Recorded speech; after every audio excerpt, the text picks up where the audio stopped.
السلام علیکم ورحمۃ اللہ وبرکاتہ۔ اس بار ہم پیش کر رہے ہیں اولاد النبی صلی اللہ علیہ وسلم۔ جی ہاں، ہمارے معاشرے میں ان گنت لوگ ایسے بھی ہوں گے جنہیں نبی صلی اللہ علیہ وسلم کی اولاد کے بارے میں مکمل معلومات نہیں ہیں۔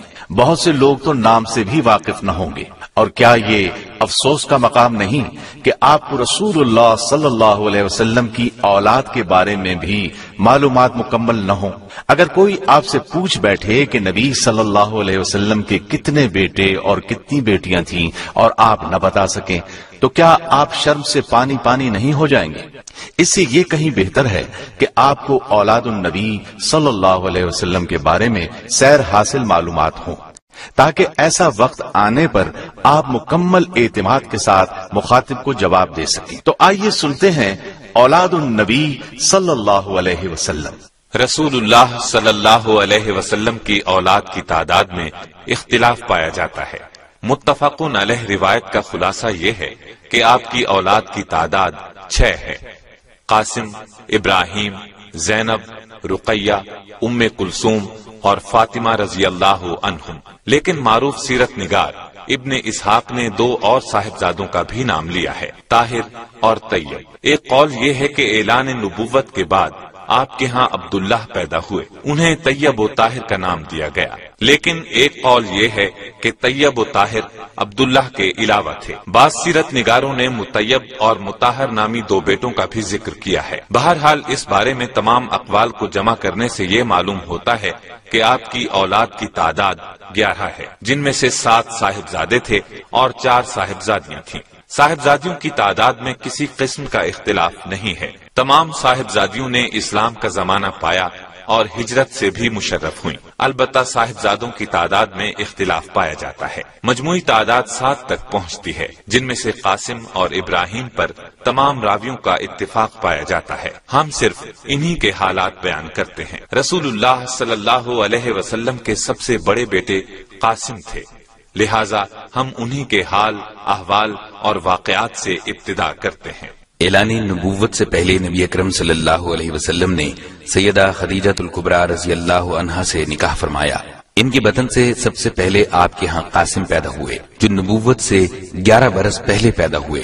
انہی کے نام کی مناسبت سے آپ کی کنیت ابو القاسم تھی۔ آپ اس کنیت کو بہت پسند فرماتے تھے۔ صحابہ کرام رضی اللہ عنہم بھی عموماً آپ کو ابو القاسم ہی کہتے۔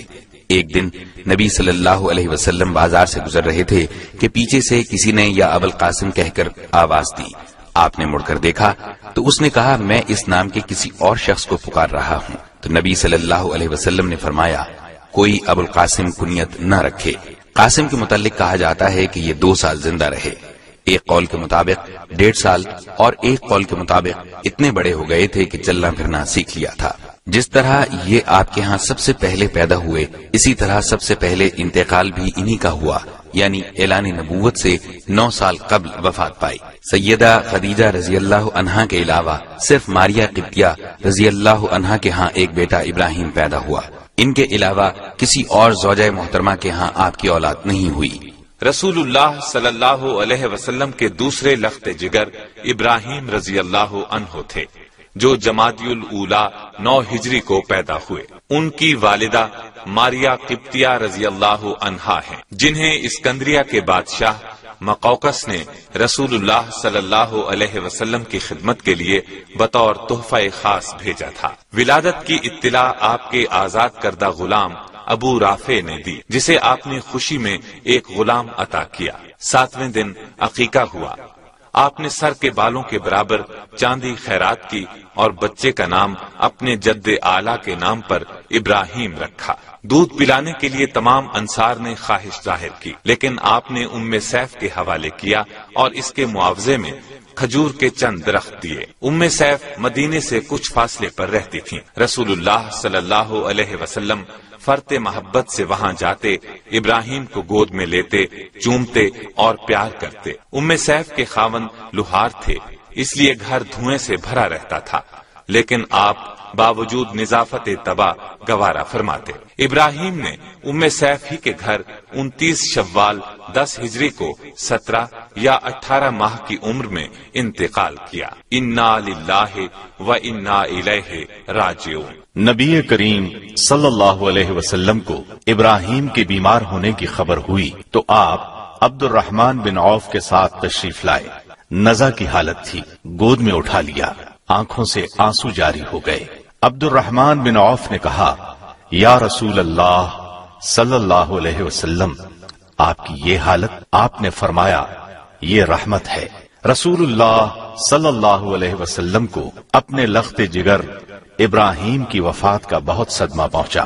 اس موقع پر آپ نے بھیگی آنکھوں کے ساتھ فرمایا، آنکھوں میں آنسو ہیں اور دل میں غم ہے، اس کے باوجود ہم زبان سے وہی کلمات ادا کریں گے جن سے ہمارا رب راضی ہو۔ نیز آپ نے فرمایا، بے شک ابراہیم کے لیے جنت میں 2 دودھ پلانے والیاں ہیں جو اس کی رضاعت مکمل کریں گی۔ اہل عرب کا خیال تھا کہ جب کوئی بڑا شخص مر جاتا ہے تو سورج اور چاند میں گہن لگ جاتا ہے۔ اتفاق سے جس روز ابراہیم رضی اللہ عنہ نے وفات پائی، سورج میں گہن لگ گیا۔ لوگوں میں مشہور ہو گیا کہ یہ ان کی موت کا اثر ہے۔ نبی صلی اللہ علیہ وسلم کو معلوم ہوا تو آپ نے فرمایا، سورج اور چاند اللہ کی نشانیوں میں سے ہیں، کسی کی موت اور پیدائش کی وجہ سے ان میں گہن نہیں لگتا۔ رسول اللہ صلی اللہ علیہ وسلم نے اپنے لخت جگر ابراہیم کی خود نماز جنازہ پڑھائی اور عثمان بن مظعون رضی اللہ عنہ کی قبر کے متصل دفن کیا۔ قبر میں فضل بن عباس اور اسامہ رضی اللہ عنہما نے اتارا۔ آپ قبر کے کنارے پر کھڑے تھے۔